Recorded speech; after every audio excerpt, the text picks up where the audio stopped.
بسم اللہ الرحمن الرحیم الحمد للہ نحمده ونستعینه ونستغفره ونؤمن به ونتوکل علیہ ونعوذ باللہ من شرور انفسنا ومن سیئات اعمالنا من يهده اللہ فلا مضل له ومن يضلله فلا هادی له ونشهد أن لا إله إلا الله وحده لا شريك له ونشهد أن سيدنا ونبينا ومولانا محمدا عبده ورسوله صلى الله تعالى عليه وعلى آله وأصحابه وبارك وسلم تسليما كثيرا. أما بعد فأعوذ بالله من الشيطان الرجيم. بسم اللہ الرحمن الرحیم. وَأَحْسِنُوا إِنَّ اللَّهَ يُحِبُّ الْمُحْسِنِينَ. بسم اللہ الرحمن الرحیم. إِنَّ الصَّلَاةَ تَنْهَى عَنِ الْفَحْشَاءِ وَالْمُنْكَرِ وَلَذِكْرُ اللَّهِ أَكْبَرُ وَاللَّهُ يَعْلَمُ مَا تَصْنَعُونَ. صدق اللہ العظیم. قال رسول اللہ صلی اللہ علیہ وسلم الاحسان ان تعبد اللہ کأنک تراہ فإن لم تکن تراہ فإنہ یراک او کما قال علیہ الصلاۃ والسلام. اللہم صل علی سیدنا محمد وآلہ واصحابہ وازواجہ وذریاتہ کما تحب و ترضى عدد ما تحب و ترضى. اللہ تعالیٰ کا شکر ادا کرتے ہیں کہ مسجد کے مبارک ماحول میں اور اس مبارک وقت میں کچھ عرض کرنے کا موقع ملا ہے. حضرت مولانا کو اللہ جزائے خیر عطا فرمائے کہ انہوں نے یہ حکم فرمایا. ایسے موقع پر بہت سی باتیں آدمی کے ذہن میں آتی ہیں بیان کرنے کے لیے. میں یہ سوچ رہا تھا کہ مولانا سے معلوم کروں, پھر اللہ کے بھروسے پر سوچا کہ ان کی توجہ سے ٹھیک ہی ہو جائے گا, بات جو بھی سمجھ میں آئے گی. ذہن میں یہ بات ہے کہ ہم سب مسلمان ہیں, اس میں کسی شک کی گنجائش نہیں, اور مسلمان ہونے کا یہ مطلب بھی ہے اور یہ تقاضا بھی ہے کہ ہم سب جنت میں جانا چاہتے ہیں. اور جنت میں جانے کا بھی مطلب یہ ہے کہ سیدھے جنت میں جانا چاہتے ہیں, کہیں اور اس سے گزر کر نہیں. اللہ بچائے. اور یہ جو ہمارے دلوں میں تمنا ہے کہ ہم جنت میں جائیں, یہ اس لیے ہے کہ اللہ تعالیٰ نے جنت کو ہمارا اصل وطن بنایا ہے. حکیم الامت حضرت اقدس تھانوی رحمۃ اللہ علیہ کا ایک رسالہ ہے شوق وطن, اس میں وطن سے مراد جنت ہے. اور جنت وطن اس لیے ہے کہ وہیں پیدا ہوئے تھے. حضرت آدم علیہ السلام کو اللہ تعالیٰ نے وہیں پیدا کیا تھا اور وہاں سے یہاں بھیجا ایک حکمت کے تحت. آج کل کے زمانے میں تو اس موضوع پر بڑی دلچسپ باتیں سامنے آ رہی ہیں. ہم مسلمان پہلے سے جانتے بھی ہیں اور مانتے بھی ہیں قرآن کریم کی روشنی میں کہ آدم علیہ السلام کو اللہ نے جنت میں پیدا کیا تھا, پھر دنیا میں بھیجا مختصر مدت رہنے کے لیے تمام انسانوں کو. آج کل کا ایک سائنسداں ہیں ایلس سلور, آپ لوگوں نے ان کی کچھ چیزیں پڑھی ہوں گی, شاید ابھی حیات ہیں. انہوں نے ریسرچ کی ہے ارتھ پر, زمین پر اور انسان پر. تو انہوں نے مختلف پہلوؤں سے اپنی ریسرچ شائع کی ہے. اس میں سے ایک پہلو انہوں نے یہ نکالا ہے کہ یہ جو انسان ہے یہ زمین کا باشندہ نہیں ہے، اصلی باشندہ نہیں ہے. وہ یہ کہتے ہیں کہ میں نے زمین کو دیکھا اور انسان کو دیکھا اور انسان کے مزاج کو دیکھا اور دوسرے جانداروں کو دیکھا، تو سمجھ میں یہ آیا کہ زمین کی غذائیں اور زمین کے موسم اور زمین کا ماحول انسان کو سوٹ نہیں کرتا، باقی سب کو کرتا ہے. سردی، گرمی، برسات تمام جانور آسانی سے برداشت کرتے ہیں. کوئی سردی کے کپڑے نہیں بناتا بیچارہ، کوئی دھوپ سے بچنے کا خاص انتظام نہیں کرتا. بارش میں بھیگنا پڑ جائے تو وہ آسانی سے بھیگ لیتا ہے اور کام بھی چل جاتا ہے اس کا. مگر انسان کا حال یہ ہے کہ اگر گرمی ہے تو اسے کولنگ چاہیے، سردی ہے تو اسے گرم چیزوں کا انتظام چاہیے. برسات میں، بارش میں یہ بھیگ نہیں سکتا، بھیگے گا زیادہ دیر تو پریشان ہو جائے گا. دھوپ میں زیادہ نہیں رہ سکتا، اس کی کیا کہتے ہیں کھال، اسکن خراب ہو جائے گی. تو موسم زمین کے جتنے بھی ہیں انسان کو سیدھے سیدھے موافق نہیں آتے. غذاؤں کا معاملہ بھی ایسا ہی ہے. جو فوڈز ہیں زمین کی، سارے جاندار اپنے اپنے کھانے کی جو چیز ہے جیسے قدرتی طور پر پیدا ہوئی ہے ویسے کھا لیتے ہیں. پتا کھانے والے پتا کھا لیتے ہیں، گوشت کھانے والے جانور ایسے ہی کھا لیتے ہیں گوشت کو، اور دانہ کھانے والے جانور دانہ کھا لیتے ہیں. اس میں وہ کچھ کرتے نہیں ہیں، کوئی پروسیسنگ نہیں ہوتی اس میں. لیکن انسان کا حال یہ ہے کہ اگر اسے پتا کھانا ہے یعنی سبزی کھانی ہے تو اسے کاٹے گا، دھوئے گا، اس میں کچھ نہ کچھ مسالہ تیل ڈالے گا، اپنے ذائقے کے مطابق بنائے گا تب کھائے گا. گوشت کھانا ہے تو یہ کچا نہیں کھا سکتا، گوشت کو بھی یہ دھو کر صاف کر کے مسالہ لگا کر پکا کر اپنے ذائقے کے مطابق بنائے گا تب کھائے گا. ہر چیز کا یہ نٹس یہ نہیں کھا سکتا. عام طور پر جو غلے ہیں وہ بغیر پیسے اور بغیر اس کے نہیں کھاتا. تو ساری چیزوں کا معاملہ ایسا ہی ہے. وہ یہ کہتا ہے ایلی سلور جو کہ ایتھسٹ ہے، ملحد ہے، اس کا یہ کہنا ہے کہ اس ساری ریسرچ سے مجھے یہ سمجھ میں آتا ہے کہ انسان کسی اور سیارے میں رہتا رہا ہوگا اور وہاں کا موسم اور وہاں کی غذائیں اس کے نازک مزاج کے موافق ہوں گی. وہاں اس سے کوئی غلطی ہوئی اور وہاں کوئی طاقت تھی، اس طاقت نے اس کو سزا کے طور پر وہاں سے یہاں ڈال دیا. اللہ کا نام نہیں لے رہا ہے، مانتا ہی نہیں، ملحد ہے، مگر ساری بات وہی کر رہا ہے.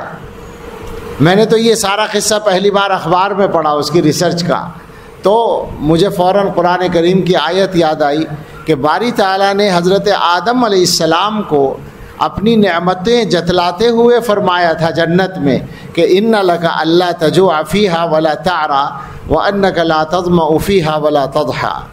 یعنی جنت میں آپ کے لیے نہ لباس کا مسئلہ ہے، نہ دھوپ کا مسئلہ ہے، نہ بھوک کا مسئلہ ہے، نہ پیاس کا مسئلہ ہے. سارے مسئلے حل ہیں. وہی بات وہ آدمی کہہ رہا ہے. تو ہمارا ایمان تو پہلے سے ہے، البتہ دنیا والے جب تائید کرتے ہیں تو ہمیں یہ سمجھ میں آتا ہے. ہمارے دارالعلوم میں ایک استاذ تھے، شاعر بھی تھے، ان کا شعر ہے مولانا کفیل صاحب، زمانہ جتنا بڑھا ہے آگے حقیقتیں جس قدر کھلی ہیں، تمہاری عظمت فزوں ہوئی ہے میرے یقین کو جلا ملا ہے. تو یہ ساری چیزیں یقین کو بڑھاتی چلی جاتی ہیں. ہمیں تو یہ کہنا تھا کہ جنت میں جانے کی جو یہ خواہش ہے یہ غیر فطری نہیں ہے بلکہ فطری ہے، اس لیے کہ جنت سے آئے ہیں، جنت ہی وطن ہے. لیکن اللہ تعالیٰ نے جنت سے جو ہمیں بھیجا تھا وہ ظاہر ہے کسی حکمت کے تحت بھیجا تھا. اگر ایسے ہی ڈائریکٹ جنت میں رکھنا ہوتا تو بھیجنے کی کوئی ضرورت ہی نہیں تھی.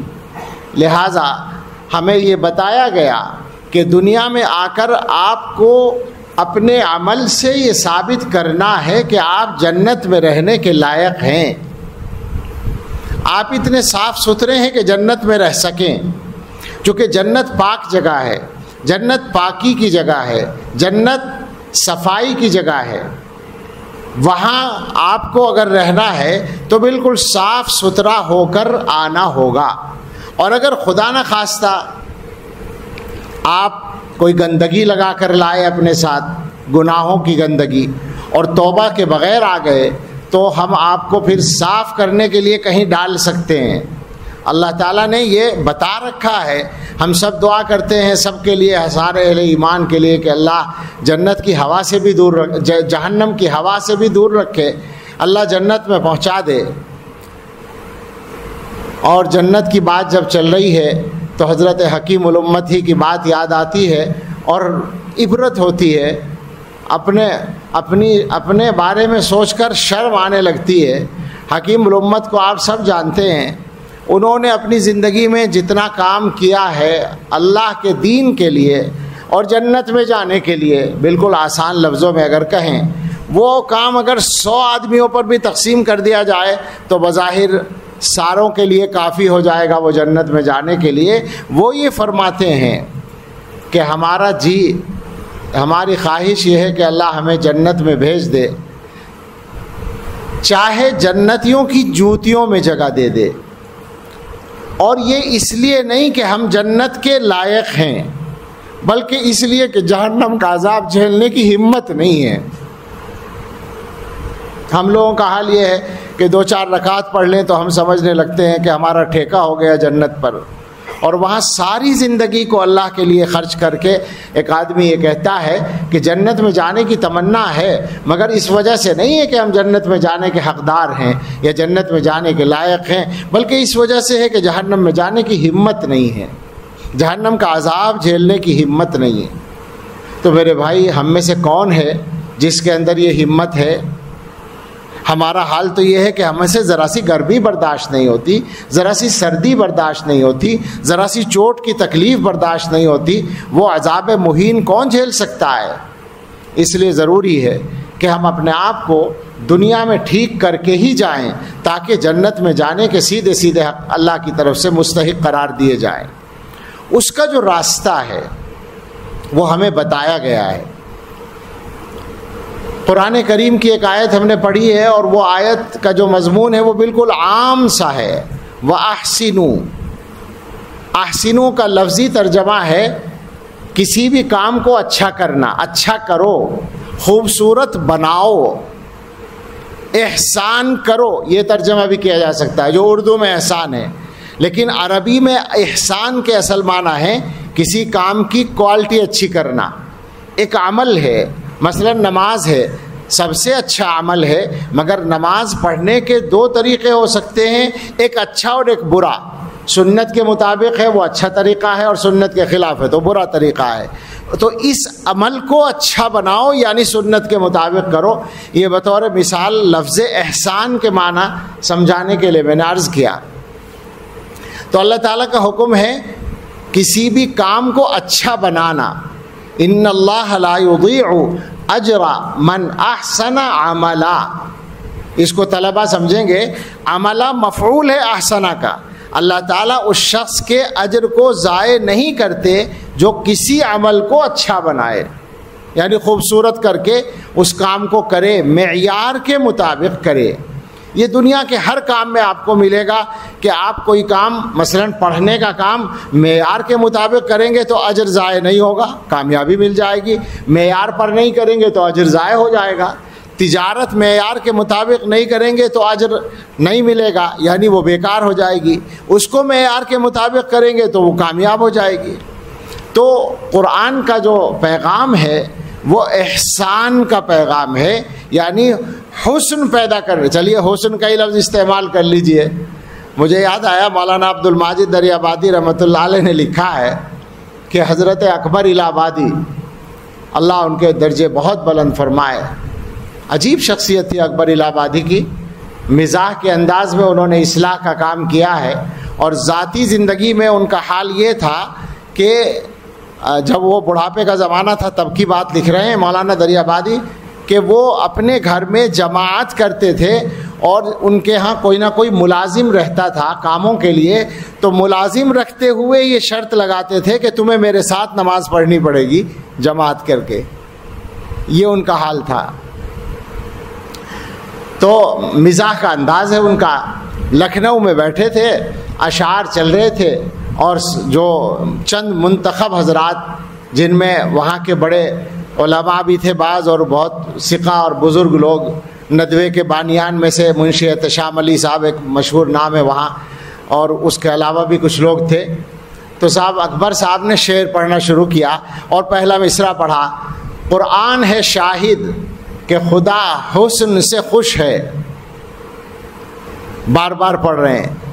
اب وہ منشی اطہر علی صاحب جو تھے بڑے نیک اور بزرگ آدمی تھے, ان کی پیشانی پہ بل پڑ گئے کہ یہ بڈھا اللہ میاں سے بھی مذاق کر رہا ہے. قرآن ہے شاہد کہ خدا حسن سے خوش ہے, یہ تو کوئی عام انسانوں کی سی بات ہو گئی.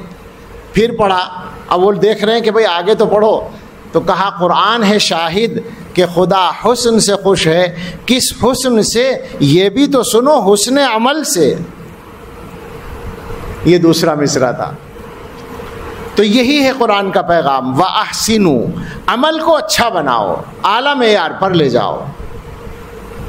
تو اس سلسلے میں ہمارے یہاں ایک حدیث ہے, سب جانتے ہیں, بالکل صحیح حدیث ہے, متفق علیہ, بخاری مسلم کی, جس کو حدیث جبریل کہا جاتا ہے. حضرت جبریل علیہ السلام انسانی شکل میں آئے تھے, رسول اللہ صلی اللہ علیہ وسلم سے کچھ سوالات کیے تھے, آپ نے جوابات دیے تھے. وہ 5 سوالات ہیں, ان کی تفصیل میں نہیں جانا. 2 سوال, پہلا ایمان کے بارے میں, دوسرا اسلام کے بارے میں, بیچ میں وہ سوال ہے جس پر ہم بات کریں گے, اور آگے قیامت کے بارے میں 2 سوال ہیں. وہ جو بیچ کا سوال ہے وہ ہے مل احسان, احسان کیا ہے. اب یہاں وہی بات ہے, ایمان کا سوال ہو چکا, ایمان عقائد کا مجموعہ ہے. اسلام کا سوال ہو چکا, جواب مل گیا, اسلام اعمال کا مجموعہ ہے. اب پوچھ رہے ہیں احسان کیا ہے. وہی معنی کہ اعلیٰ معیار کیا ہے, دین کے معیار کو اچھا بنانے کا طریقہ کیا ہے. ایمان صحیح ہو گیا, عقیدہ صحیح ہو گیا, عمل بھی ہو گیا, نماز, روزہ, زکوٰۃ, حج, سارے کام کیے, ان سب کو اعلیٰ معیار پر لے جانے کا معیار کیا ہے, طریقہ کیا ہے. یہ سوال کر رہا ہے کون؟ اللہ کا بھیجا ہوا مقدس فرشتہ. ظاہر ہے وہ اللہ کی طرف سے سکھایا گیا ہے. جواب کون دے رہا ہے؟ جس کو فرمایا گیا وَمَا يَنطِقُ عَنِ الْهَوَىٰ إِنْ هُوَ إِلَّا وَحْيٌ يُوحَىٰ. حضور علیہ الصلاۃ والسلام جواب دے رہے ہیں. فرمایا الاحسان ان تعبد اللہ کأنک تراہ فإن لم تکن تراہ فإنہ یراک. احسان اعلی معیار, حسن عمل کا معیار, خوبصورت بنانے کا معیار یہ ہے کہ تم اللہ کی عبادت ایسے کرو گویا تم اللہ کو اپنی آنکھوں سے سامنے دیکھ رہے ہو. اللہ تمہارے سامنے ہے اور اس کو تم سجدہ کر رہے ہو. آگے فرمایا اگر تم نہیں بھی دیکھ رہے تو اللہ تو تمہیں دیکھ ہی رہا ہے. یہ حدیث کا لفظوں کا ترجمہ ہے. سوچنے کی بات ہے, ہم سب سوچیں, تمام طبقات سے تعلق رکھنے والے لوگ. پہلا سوال تو یہی ہے جو میں چاہتا ہوں ذہنوں پہ پیدا کرنا, متوجہ کرنا, کہ کیا یہ معیار کچھ خاص لوگوں کے لیے ہے یا تمام ایمان والوں کے لیے؟ بھئی سارے مسلمانوں کے لیے. ایسا تو نہیں ہے کہ کچھ خاص لوگوں کو بتایا جا رہا ہو کہ آپ کو اس معیار پر آنا ہے اور باقی سب لوگوں کا کام یوں ہی چل جائے. کام چلنے کی اگر بات ہے تو کام تو اللہ تعالیٰ اگر چاہیں تو کافروں کا بھی چلا دے, ان کو کون روک دے گا؟ اگر اللہ تعالیٰ, یہ حدیث میں مضمون آیا ہے کہ اللہ تعالیٰ اگر کافروں کی مغفرت کر دے اور مسلمانوں کو جہنم میں بھیج دیں تو کوئی کچھ نہیں کر سکتا, نہ کوئی سوال کھڑا ہو سکتا ہے. اس لیے کہ اللہ تعالیٰ مالک ہیں, اپنی ملکیت کو چاہے جہاں رکھیں. تو مسئلہ کام چلنے کا نہیں ہے, مسئلہ حکم کی تعمیل کا ہے. جو معیار ہے اس معیار پر حکم کی تعمیل کا درجہ کیا ہے. تو ہم سوچیں ذرا, کیا ہم میں سے ہر آدمی اس کا مخاطب نہیں ہے؟ ہر آدمی اس کا مکلف نہیں ہے؟ یقیناً ہے. اس کے ساتھ میں ایک مضمون اور جوڑ کر ایک سوال کا حل بھی کر لیں. ایک سوال تو یہی پیدا ہوتا ہے کہ ان تعبد اللہ کہا جا رہا ہے، اللہ کی عبادت ایسے کرو گویا تم اللہ کو دیکھ رہے ہو، تو کیا دین میں فقط عبادت ہوتی ہے اور کوئی کام نہیں ہوتا؟ عبادت تو ہو گئی اس طرح، اور باقی معاملات کا کیا ہوگا، معاشرت کا کیا ہوگا، انسانوں کے ساتھ معاملات جو کر رہا ہے آدمی ان کا کیا ہوگا؟ یہ ایک سوال کھڑا ہے۔ اس کے ساتھ میں اب وہ ایک آیت جوڑ لیں جو میں نے ساتھ میں پڑھی ہے، قرآن کریم کی آیت ہے ان الصلاۃ تنہی عن الفحشاء والمنکر، نماز بے حیائی اور برائی سے روکتی ہے۔ وہاں عبادت کا لفظ ہے، یہاں نماز ہے۔ نماز بے حیائی اور برائی سے روکتی ہے، دو لفظ استعمال ہوئے، اس کو بھی سمجھ کے رکھنا چاہیے، آپ نے پڑھا بھی ہوگا۔ حضرت اقدس تھانوی رحمۃ اللہ علیہ نے ترجمہ کیا ہے، اور جہاں وہ کچھ وضاحت چاہتے ہیں وہ بریکٹ میں وضاحت دیتے ہیں ترجمے میں، تو وہاں یہ لکھا ہے کہ نماز بے حیائی سے جو عقلاً قبیح ہے اور برائی سے جو شرعاً قبیح ہے روکتی ہے۔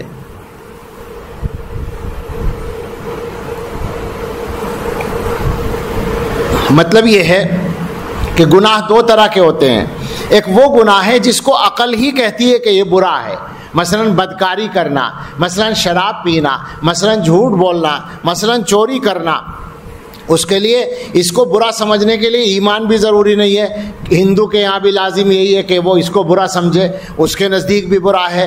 کوئی بھی مذہب، کسی بھی مذہب کا آدمی ہو یا لا مذہب بھی ہو، تو وہ کہے گا جھوٹ بولنا برا ہے، چوری کرنا برا ہے، قتل کرنا برا ہے، بدکاری کرنا برا ہے۔ یہ ہے فحشاء، یعنی وہ ساری چیزیں جو عقلاً بری ہیں۔ فحشاء کا سیدھا مصداق وہ بے حیائی کے کام جو سب برا سمجھتے ہیں، اور منکر کہتے ہیں شرعی گناہ کو، مثلا نماز چھوڑنا گناہ ہے۔ اب یہ نماز چھوڑنا غیر مسلم کے ہاں گناہ نہیں ہے مگر شریعت کے ہاں گناہ ہے، تو نماز دونوں طرح کے گناہوں سے آدمی کو روکتی ہے۔ یہاں ایک سوال کھڑا ہوتا ہے، ایک وہ سوال ہے، ایک دوسرا سوال یہاں ہے کہ ہم تو دیکھتے ہیں کہ کہیں بھی نہیں روکتی نماز، ہم جیسوں کو تو نہیں روکتی، ہم نماز بھی پڑھتے ہیں اور سارے کام کرتے ہیں۔ یہی اعتراض ہے لبرل لوگوں کا۔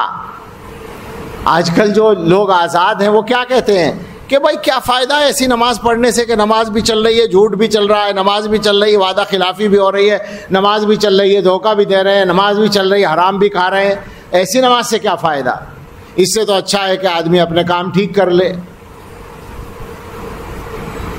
اور اسی بنیاد پر ان لوگوں نے ایک مذہب ہی بنا لیا ہے، ہیومنزم جس کو آج کل کہا جاتا ہے، انسانیت۔ یہ ملحدوں کی پناہ گاہ ہے۔ جو آدمی اپنے آپ کو سیدھے سیدھے ایتھسٹ نہیں کہنا چاہتا، وہ اپنے آپ کو ہیومنزم کا ماننے والا کہتا ہے، میں انسانیت کو مانتا ہوں، اور دونوں ایک ہیں۔ ایک شاعر کہتا ہے، نام نہیں لوں گا، فلمی شاعر ہے وہ، اسی مزاج کا ہے، وہ کہتا ہے کہ گھر سے مسجد ہے بہت دور، چلو یوں کر لیں کسی روتے ہوئے بچے کو ہنسایا جائے۔ یعنی مطلب نماز پڑھنے کی ضرورت نہیں ہے، آدمیوں کے کام آ جاؤ، انسانوں کے کام آ جاؤ۔ کہنے کا انداز ایسا ہوتا ہے ان لوگوں کا جیسے نماز پڑھنے والے لوگ یہ کام نہ کرتے ہوں، حالانکہ وہ لوگ جو صحیح نماز پڑھنے والے ہیں وہی اعلیٰ معیار پر یہ سارے کام کرتے ہیں۔ تو میں واپس چلتا ہوں، نماز بے حیائی اور برائی سے روکتی ہے، ایک آدمی سوچتا ہے کہ نہیں روکتی ہے، تو اب دونوں باتوں کو ملا لیں۔ ادھر عبادت کا معیار بتایا کہ ایسے عبادت کرو جیسے اللہ کو دیکھ رہے ہو، ادھر کہتے ہیں نماز بے حیائی اور برائی سے روکتی ہے۔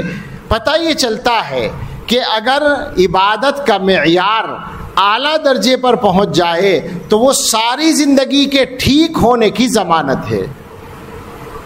ہمارے شیخ حضرت مولانا پیر ذوالفقار احمد صاحب نقشبندی دامت برکاتہم نے اس والے مضمون کو جو نماز سے متعلق ہے یہاں سے جوڑ کر ایک عجیب ترتیب سے بیان کیا۔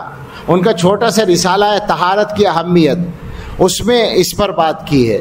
وہ یہ کہتے ہیں کہ جو آدمی یہ سوچتا ہے کہ نماز بے حیائی اور برائی سے نہیں روکتی وہ غلط سمجھتا ہے۔ اصل کیا ہے کہ نماز کی جو شرط ہے، نماز کی بہت ساری شرطیں ہیں جن میں ایک مشہور شرط ہے طہارت، پاکی۔ اب پاکی کا مطلب ہم نے کیا سمجھ رکھا ہے؟ کپڑے پاک ہوں، جگہ پاک ہو، بدن پاک ہو، یہ پاکی ہے. بالکل ٹھیک ہے، واقعتاً یہ پاکی ہے، اور اس پاکی کے بغیر نماز درست ہی نہیں ہوگی. حضرت یہ فرماتے ہیں کہ اگر شریعت پر نظر ڈالو گے تو پتہ یہ چلے گا کہ پاکی تو بہت ساری چیزوں سے آپ کو حاصل کرنی ہے. یہ ایک پاکی ہے جس کو ہم طہارت شرعیہ کہیں گے یا طہارت حقیقیہ کہیں گے کہ بدن پاک ہو، کپڑے پاک ہوں. لیکن اس کے بعد طہارت کا ایک درجہ یہ ہے کہ آپ اپنے بدن کو تمام ظاہری گناہوں سے پاک کریں، یعنی ظاہری اعضاء سے ہونے والے گناہ، ہاتھوں کے گناہ، پاؤں کے گناہ، آنکھوں کے گناہ، کانوں کے گناہ، زبان کے گناہ، شرمگاہ کے گناہ، سارے گناہوں کو چھوڑیں. تو یہ طہارت کا ایک درجہ ہے. ایک تو وہ تھا، ایک یہ ہو گیا، 2 درجے ہو گئے. تیسرا درجہ طہارت کا یہ ہے کہ ہم اپنے آپ کو تمام باطنی گناہوں سے، یعنی اپنے دل کو پاک کریں باطنی گناہوں سے. اور آپ حضرات جانتے ہیں کہ دل سے ہونے والے جو گناہ ہیں وہ عام طور پر کبیرہ گناہ ہیں. تکبر بدترین کبیرہ ہے، حسد بدترین کبیرہ گناہ ہے، دکھاوا ریا بدترین کبیرہ ہے جس کو شرک خفی کہا گیا ہے، دل میں کینہ رکھنا بدترین کبیرہ ہے. سارے کبیرہ گناہ ہیں. ان سارے گناہوں سے اپنے دل کو پاک کرو. یہ بھی طہارت کا ایک درجہ، تیسرا درجہ ہو گیا. اور آگے فرماتے ہیں کہ اگر آدمی یہ سارے کام کر لیتا ہے تو شیطان آ کے بیڑا غرق کرنے کی پھر کوشش کرتا ہے. شیطان تو ہر مرحلے میں کوششیں جاری رکھتا ہے. یہ گناہ چھوڑا تو وہ گناہ، وہ نہیں چھوڑا تو وہ گناہ، وہ اس سے بچ گیا تو وہ گناہ. چلیے اللہ کی توفیق سے آدمی ظاہری گناہوں سے بھی بچ گیا اور باطنی گناہوں سے بھی بچ گیا. تو اب شیطان کا عمل ہوگا دماغ خراب کرنا، یعنی میں نیک ہوں، میں متقی ہوں، میں بزرگ ہوں، میں ولی ہوں، میں سب لوگوں سے اچھا ہوں، یہ سب گناہ کرتے ہیں، میں گناہ نہیں کرتا. اگر یہ دماغ میں آ گیا تو یہ بھی گناہ ہے. تو اس سے بھی اپنے دماغ کو پاک کرو، یعنی اپنی تعریف سے دماغ کو پاک کرنا. یہ چوتھا درجہ ہو گیا. اب آپ غور کریں، حضرت کہتے ہیں کہ یہ چاروں طہارتیں آپ حاصل کرنے کی محنت کریں تو آپ کی نماز وہ کہلائے گی ان الصلاۃ تنہا عن الفحشاء والمنکر. اور یہیں سے وہ مسئلہ حل ہو جائے گا. ان تعبد اللہ کا انک ترا، عبادت کرنی ہے اس طرح سے گویا اللہ کو دیکھ رہے ہو. وہ عبادت اسی آدمی کو حاصل ہوگی جو تقوی کے یہ سارے مرحلے طے کر کے آیا ہوگا.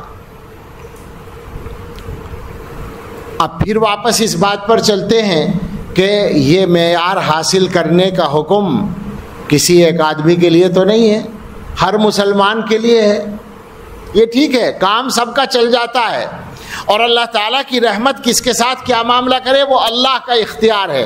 دنیا میں تو شریعت کا قانون بتایا جائے گا. تو شریعت کا قانون یہ کہتا ہے کہ ہر مسلمان کو یہ درجہ حاصل کرنے کی فکر کرنی چاہیے. ہمارے یہاں امت میں عام طور پر اس طرح کی کیفیت حاصل کرنے کے لیے ضروری یہ سمجھا جاتا ہے کہ محنت کی جائے، اور عرف میں اس محنت کو تصوف کا نام دیا جاتا ہے. اور جہاں ہم مولویوں نے اور صوفیوں نے تصوف کا لفظ بولا تو ہمارے کچھ بھائی جو ہیں وہ بھڑک اٹھتے ہیں اور ناراض ہو جاتے ہیں کہ یہ تو بس دین سے الگ کوئی شعبہ ہے اور بدعت ہے اور فلاں ہے. وہ پھر سب اپنے عقلی گھوڑے دوڑانا شروع کر دیتے ہیں. ابھی میرے وقت میں 10-5 منٹ باقی ہیں. عقلی کا لفظ آ گیا تو میں ذرا سا اس پر کچھ کہنا چاہوں گا کہ عام طور پر جو آدمی پڑھا لکھا نہیں ہے اس کا کام تو الگ ہے، مگر جو پڑھا لکھا طبقہ ہے مسلمانوں کا اور اس کو علماء اور اہل اللہ سے دین سیکھنے کا براہ راست موقع نہیں ملا، اس کا مزاج یہی ہوتا ہے کہ وہ دین کے مسائل و معاملات کو اپنی عقل سے طے کرنے کی کوشش کرتا ہے، اور یہی اس کی سب سے بڑی کمزوری ہوتی ہے۔ بالکل صاف سن لیں، عقل چلانے کی اجازت نہیں ہے، عقل استعمال کرنے کی اجازت ضرور ہے۔ ہمارا دین عقل کے موافق ہے، عقل کے تابع نہیں ہے۔ دین میں اصل اتباع ہے، ماننا ہے، اصل یہ ہے۔ عقلی طور پر مسائل کو حل کرنے کا رجحان آج کا نہیں ہے، شروع سے چلا رہا ہے۔ اس ذہنیت کا سب سے نمائندہ جو طبقہ تھا وہ تھا جو معتزلہ کے نام سے جانا گیا امت میں۔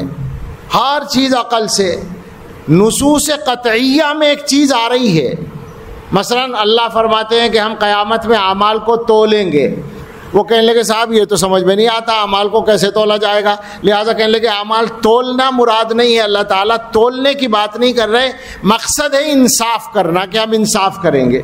عجیب بات ہے، اللہ تعالیٰ کہہ رہے ہیں ہم تولیں گے، آپ کہہ رہے ہیں کیسے تولیں گے؟ ارے بھائی آپ سے نہیں پوچھیں گے تولنے کے لیے، اللہ میاں کو آتا ہے تولنا، مگر ہماری عقل میں نہیں آ رہا، لہٰذا ہم نہیں مانیں گے، انکار کر دیا۔ اللہ تعالیٰ بتا رہے ہیں کہ میری بہت ساری صفات ہیں، اللہ کے رسول صلی اللہ علیہ وسلم بتا رہے ہیں کہ میری بہت ساری صفات ہیں۔ معتزلہ کہہ رہے ہیں صاحب یہ صفات کو مانیں گے تو شرک ہو جائے گا، اگر قدیم مانیں گے تو علماء جانتے ہیں اس بحث کو، قدیم مانیں گے تو شرک ہو جائے گا، حادث مانیں گے تو اللہ کی شان کے خلاف ہوگا، لہذا صفات کا انکار، اللہ کی صفات ہی نہیں ہے۔ یہ مزاج، ہر کام اپنی عقل کے مطابق۔ علامہ ابن قیم رحمۃ اللہ علیہ نے اور ہمارے آخر زمانے میں حضرت حجت الاسلام حضرت اقدس مولانا محمد قاسم صاحب نانوتوی رحمۃ اللہ علیہ نے بہت اس مضمون کو سمجھایا اور یہ بتایا کہ تمہیں اپنی عقل کے علاوہ جتنی صلاحیتیں اللہ نے دی ہیں، تم ساری صلاحیتوں کو محدود مانتے ہو اور جانتے ہو۔ آنکھ میں دیکھنے کی صلاحیت ہے، کتنے کلومیٹر سے آدمی پہچانتے ہو؟ اگر سڑک پر لمبی سڑک ہے، سیدھی سڑک ہے، کوئی آ رہا ہے، کتنی دور سے آپ پہچانتے ہیں آدمی کو؟ 100-200 میٹر سے، اس سے زیادہ سے عام طور پر نہیں پہچانتے۔ جس کی نگاہ تیز ہوگی تھوڑا سا اور صحیح، کیا 10 کلومیٹر سے بھی پہچان لیں گے کون آ رہا ہے؟ نگاہ کام نہیں کرتی، کان سننے کا کام کرتا ہے، کتنے فاصلے کی آواز آتی ہے، ایک حد ہے اس کی۔ ہاتھ کے اندر اٹھانے کی طاقت ہے، پکڑنے کی طاقت ہے، کتنی طاقت ہے؟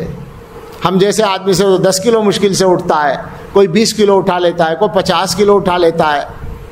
ارے چلیے صاحب ایک کونٹل آپ اٹھا لیتے ہیں، ہوگی آپ میں طاقت۔ مزدور ہوتے ہیں بیچارے جو بوجھ ڈھونے والے ہوتے ہیں، ہمارے یہاں دارالعلوم میں ایک صاحب تھے جو غلہ ڈھویا کرتے تھے، تو ہم نے دیکھا ان کو کہ مجھے لگتا ہے 60-70 کلو یا اس سے بھی زیادہ کا کارٹن تھا، کمر پہ رکھا، اور دارالعلوم کے زینوں میں جو سب سے بڑے بڑے زینے ہیں معراج گیٹ وغیرہ پر، اس پر چڑھا دیا اکیلے نے، ہو گیا۔ لیکن کیا 100 کونٹل یا 10 کونٹل بھی کوئی اٹھا سکتا ہے؟ نہیں اٹھا سکتا۔ ہر طاقت کی ایک حد ہے، ہر صلاحیت کی ایک حد ہے، تو کیا عقل کی کوئی حد نہیں ہوگی؟ کہیں نہ کہیں تو عقل کو بھی رکنا پڑے گا۔ اسی لیے اقبال نے کہا تھا اچھا ہے دل کے ساتھ رہے پاسبان عقل، لیکن کہیں کہیں اسے تنہا بھی چھوڑ دے۔ جگر نے کہا تھا معرفت جمال میں کام نہ آئے بالوں پر، عقل کہیں پہ گر پڑی چھوٹ گئی کہیں نظر۔ شاعروں کی سمجھ میں آ گیا اور ان عقل مندوں کی سمجھ میں نہیں آتا، لہذا ہر چیز کو عقل سے ناپتے ہیں۔ اب یہاں بھی یہ قصہ چلتا ہے، علماء کہتے ہیں، مشائخ کہتے ہیں کہ صاحب اپنے آپ کو بدلنے کے لیے کچھ محنت کر لو۔ ارے صاحب یہ محنت صحابہ کے زمانے میں نہیں تھی، ٹھیک ہے صحابہ کے زمانے میں نہیں تھی، آپ صحابہ کے زمانے میں کب تھے؟ آپ بھی تو نہیں تھے، آپ اس زمانے کے ہیں، تو آپ کے لیے کچھ نہ کچھ تو بدل ہی جائے گا نا معاملہ۔ دین کو اپنی عقل کے تابع مت بنائیے، یہ ایک مستقل موضوع ہے، چونکہ ضمناً آ گیا تو میں نے 2-4 منٹ اس پر لگا دیے۔ میں تو اپنی بات کر رہا تھا کہ یہ جو معیار ہے، عبادت کا معیار، نماز کا معیار، یا یوں کہیے زندگی میں تقوی کا معیار. اصل مسئلہ ہے زندگی کو ٹھیک کرنا. ہمارے سارے اکابر اور خاص طور سے ان کی ترجمانی کرنے والے حضرت تھانوی رحمۃ اللہ علیہ کتنی صفائی سے بار بار بتاتے ہیں اور مستقل کتابیں اس پر لکھی ہیں کہ ہمارا یہ ذہن نہیں ہے کہ ہم صرف نماز روزے کو اور عبادت کو دین سمجھیں، اس کو تو ہم ناقص دین کہتے ہیں. بالکل صاف لفظوں میں یہ بات ہے کہ دین 5 چیزوں کا نام ہے، اپنے اپنے انداز میں اس کی تشریح کی گئی: عقائد، عبادات، معاملات، اخلاق، معاشرت. تو مسئلہ ہے اچھا مسلمان بننے کا، مسئلہ ہے اللہ تعالیٰ کے قریب جا کر اللہ کا قرب حاصل کر کے اللہ کی جنت میں جانے کے لائق بننے کا، یعنی وہ کوالٹی جس کو حضور علیہ الصلاۃ والسلام نے الاحسان کے لفظ سے تعبیر کیا.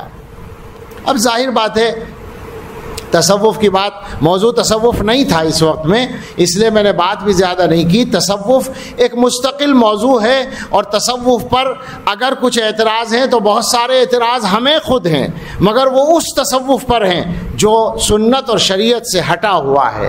ایک لمبی تاریخ ہے اور ایک لمبا کتب خانہ کہہ سکتے ہیں، ایک بڑا سا اسی موضوع پر موجود ہے. لیکن ہمارا جو تصوف ہے وہ تو وہی ہے احسان کی کیفیت کو حاصل کرنے کا، جس کو قرآن کریم میں تزکیے کے لفظ سے تعبیر کیا گیا ہے کہ آدمی اپنے آپ کو ٹھیک کر لے. اس کیفیت کو سمجھانے والا ایک واقعہ یاد آیا، اسے بیان کر کے بات ختم کرتے ہیں. ہمارے بڑوں کے بڑے ہیں حضرت سید احمد شہید رائے بریلوی رحمۃ اللہ علیہ. ان کی جو شان ہے وہ ایک الگ شان ہے. ان کے خلفاء ہیں حضرت مولانا شاہ اسماعیل شہید رحمۃ اللہ علیہ اور مولانا عبدالحی بڑھانوی رحمۃ اللہ علیہ. یہ بھی بہت بڑے عالم تھے، شیخ الاسلام کہا جاتا تھا ان کو. اور شاہ اسماعیل شہید کو تو سب جانتے بھی ہیں اور مانتے بھی ہیں، اور وہ بھی مانتے ہیں جو تصوف کے منکر ہیں، وہ بھی سب مانتے ہیں. وہ سن لیں کان کھول کر کے یہ شاہ اسماعیل شہید صوفی بھی تھے، سید احمد شہید کے خلیفہ تھے، ان سے بیعت کی تھی باقاعدہ. بڑے عالم تھے، بلکہ سید صاحب کے استاد بھی تھے، پھر بھی اپنے شاگرد سے بیعت ہوئے تھے. ان دونوں نے، شاہ اسماعیل شہید اور مولانا عبدالحی بڑھانوی، دونوں نے ایک مرتبہ سید صاحب سے کہا کہ جی چاہتا ہے کہ صحابہ جیسی نماز پڑھی جائے. انہوں نے فرمایا کہ جی ٹھیک ہے، عشاء کے بعد تشریف لائیں. عشاء کے بعد بیٹھ گئے تو حضرت نے کہا کہ سنت کے مطابق پورے اہتمام سے وضو کریں اور مسجد میں جائیں، 2 رکعت اس طرح پڑھیں کہ کوئی کام سنت کے خلاف نہ ہو اور پوری طرح اللہ تعالیٰ کی طرف توجہ رہے. خشوع خضوع کے ساتھ 2 رکعت پڑھیے. بس اتنا کہہ کر بھیج دیا. اب دونوں نے جا کر نیت باندھی اور کوشش کی پوری طرح اچھی نماز پڑھنے کی. اور میں یہ بات یقین سے کہتا ہوں کہ ہم جیسا آدمی ساری عمر وہ 2 رکعت نہیں پڑھ سکتا جیسی انہوں نے شروع میں پڑھی ہوگی. لیکن بڑے لوگ تھے، بہت بڑے لوگ تھے. 2 رکعت پڑھی، سلام پھیرا، کہنے لگے بھائی جیسا حضرت نے بتایا تھا ویسا نہیں ہوا، دوبارہ پڑھو ذرا بہتر طریقے سے. اب دوبارہ کوشش کی اور اچھا پڑھنے کی، اور خشوع خضوع کے ساتھ پڑھی. سلام پھیر کر پھر وہی احساس غالب ہوا کہ نہیں، جیسی پڑھنی چاہیے تھی وہ نہیں ہوئی، اور پڑھو. یہ کام ہوتا رہا اور ساری رات ختم ہو گئی. اذان کی آواز آ گئی. اذان کی آواز آئی تو دونوں رونے لگے، اللہ سے معافی مانگنے لگے، استغفر اللہ استغفر اللہ. ساری رات ہو گئی اور 2 رکعت ہم ڈھنگ کی نہیں پڑھ سکے. جلدی سے سید صاحب کے پاس پہنچے، شیخ کے پاس اپنے، اور جا کر کہا کہ حضرت اللہ معاف کرے، 2 رکعت ساری رات میں ڈھنگ کی نہیں پڑھ سکے، دعا کر دیجیے اللہ معاف فرمائے. سید صاحب نے فرمایا ہو گئی صحابہ جیسی نماز. صحابہ کی عبادت یہی تو تھی کہ کانوا قلیلا من اللیل ما یہجعون وبالاسحار هم یستغفرون. راتوں کو اکثر حصہ جاگتے تھے اور صبح کو اللہ سے معافی مانگتے تھے. ایک جملہ بول کر بات ختم. ہم لوگ، ہمارے صحابہ ساری رات عبادت کر کے صبح کو استغفار کرتے تھے، اور ہم گناہ کر کے بھی استغفار نہیں کرتے. ہمیں بہت بدلنے کی ضرورت ہے. اللہ ہمیں توفیق دے اور ہمارے لیے آسان فرمائے. آمین. وآخر دعوانا ان الحمد للہ رب العالمین.